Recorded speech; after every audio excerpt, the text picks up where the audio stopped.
Because we're so isolated from, the lower mainland and stuff, that people up here are fiercely proud of their little communities, and all the breweries up here in the Northern Corridor were all great friends.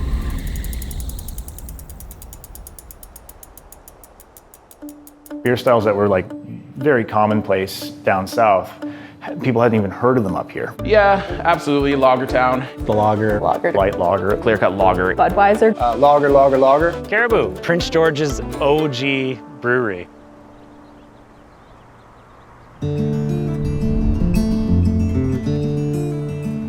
Terrace is a little slice of paradise. Pretty wild, big mountains, deep forest. We have that coastal flavor. We have a lot of moss, we have a lot of ferns, we have a lot of big trees, we have a lot of slab. We have a lot of magical dirt to work with.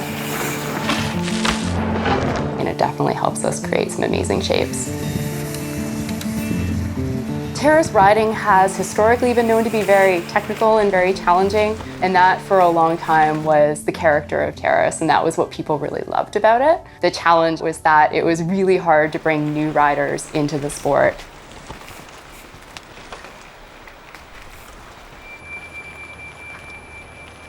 There were 0 memberships in 2015. 6 years later, Torca has raised and utilized about $750,000. These trails literally wouldn't exist if it wasn't for people pushing paper and doing admin and who write grants. The clubs are doing a really good job. The trails here is getting better and better all the time. We've been able to upgrade existing trails, build and develop green trails for the first time ever, and we were also able to build the first asphalt pump track in northern BC, which is pretty exciting.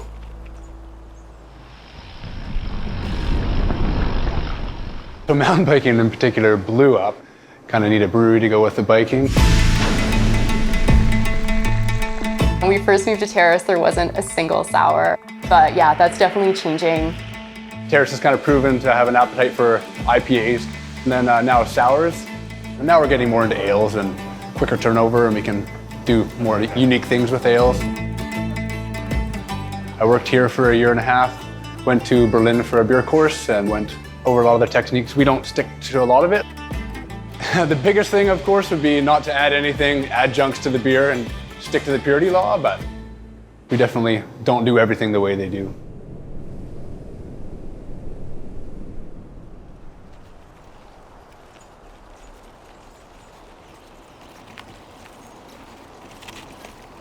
Smithers is a great place. It's AC/DC theme, and it's just like, it's pretty hardcore old school. Yeah, we were seen as dirtbags, very much a renegade scene. Build a trail, point it straight down. Ridiculously high drops to flat landings. That's what we saw in the videos, and that's what we started building, kind of thing, right?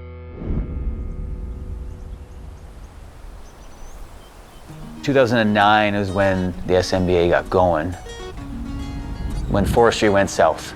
Industry was hurting there, and then there was a lot of money out there to try to give back to communities.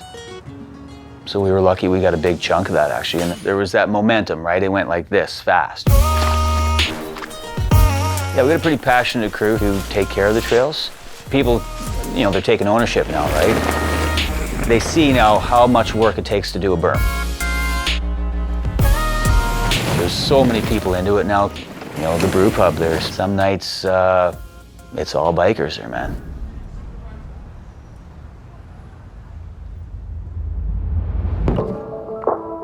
The great thing about the two breweries is they're both very different. Our brewer, Josh, really likes to focus on traditional beers. All the beers taste like beer. Whereas Cam at the Smithers Brewing Company, his style of brewing is kind of like kick you in the face with flavor. The secret is a metric ton of strawberries and rhubarb.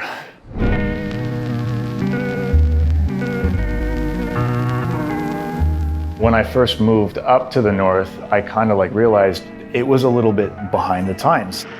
Something like a hazy IPA or a dry hop kettle sour at the time that I moved here, people would turn their nose up at it and be like, oh, that's weird hipster beer, I don't know about that. But on the other side, there are people who would be like, I didn't know beer could taste like this.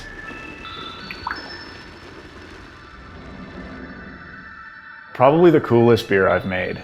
It's called our Son of a Birch, but we didn't use a single drop of water when we brewed it. As far as pushing the flavor palettes of people up here, that's one thing that we're very proud of. Personally, as a brewer, I like fun beer, experimental beer. We have introduced like a wild barrel-aged program, and you just let those barrels sit. What comes out is like, it doesn't taste like beer that you know, the average North American would expect, and it doesn't drink like anything they've ever had before.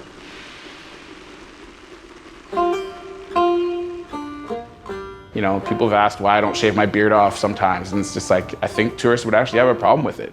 You know, they want to come up north and they want to see that, you know, burlier, you know, bearded dude, and it's fun to, you know, play that role and have fun with it.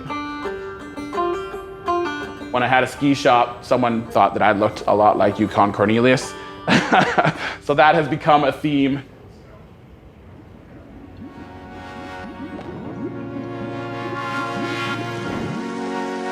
The ski shop had the space, and we had sweat equity that we could put into it, and we just started working on plans for a brewery.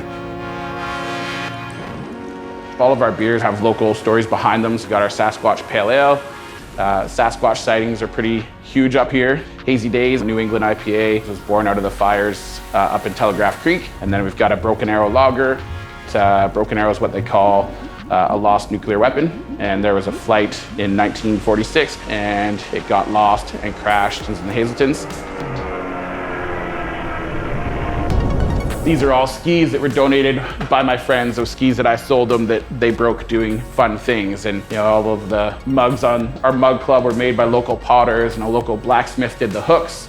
And you know, how we showcase kind of everything, I think we're really part of the community, and that's something that I take a lot of pride in. We focused on sponsoring some incredible female athletes in northern BC. We've partnered with the SMBA a couple of times. We've done a lot of cross-promotion. If we can support them and we can make Smithers even more of a mountain biking destination than it already is, it's pretty hard not to jump on board with that sort of stuff.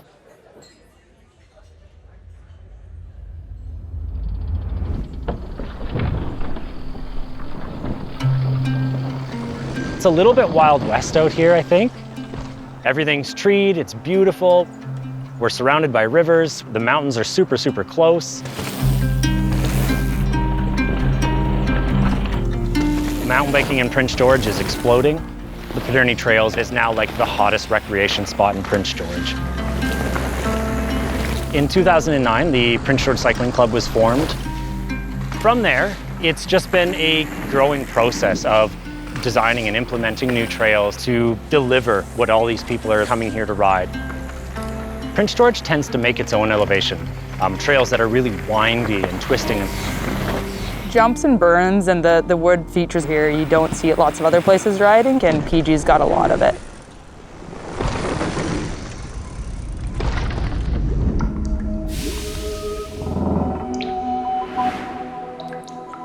There is an art and a science to brewing, but the first part of it I think needs to be a science. I was raised in PG, did all my schooling here, went to university for a chemistry degree. While I was there, got a little more into the concept of craft beer.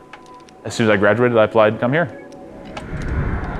I like to crack open a book and find this historic beer style or this slightly forgotten about style, or things that are grown with as much product from that region as possible, and making something that's as close as it can be towards its authentic form. There's a checklist of things you can go through, from smell to mouthfeel to certain components of taste. But at the end of the day, I think when I taste, I'd like to think I taste more with my heart. We love our local breweries. They are super supportive of us. Everybody kind of helps each other out. I think it goes hand in hand almost, like the mountain bike scene and craft beer. We're kind of off the beaten path. We're across the street from a scrap metal yard on a very industrial road. People would come down here and be like, I thought I was lost and didn't know where I was, but then they walk in and kind of, oh, this is where it is. So it's rustic and welcoming and warm. We offer mountain bikers to park their bikes in the back so they can come in, have beers and food, and know their bikes are safe in the back of the brewery. We treat everyone as friends, and it's a very fun place to be. I think once you get a taste for craft beer, you definitely are more open to exploring what craft beer has to offer. I really like the Fang IPA from Trench. You know, it's a little bit burly, but it's not crazy. I know it's a weird thing for us in the north to have our hazy IPA as the biggest seller. I know most of the other breweries, it's the lager, you know, those are the biggest sellers, but each brewery brings different styles and methods to each brew they do. I think there's a flavor for everybody at each one of those breweries. In the last 5 to 6 years here, we've seen a lot more support from our city, rec sites and trails, and a lot more support from our community. Community is everything in this business, right? Without the community and like the support they give craft breweries, none of us would be here, right?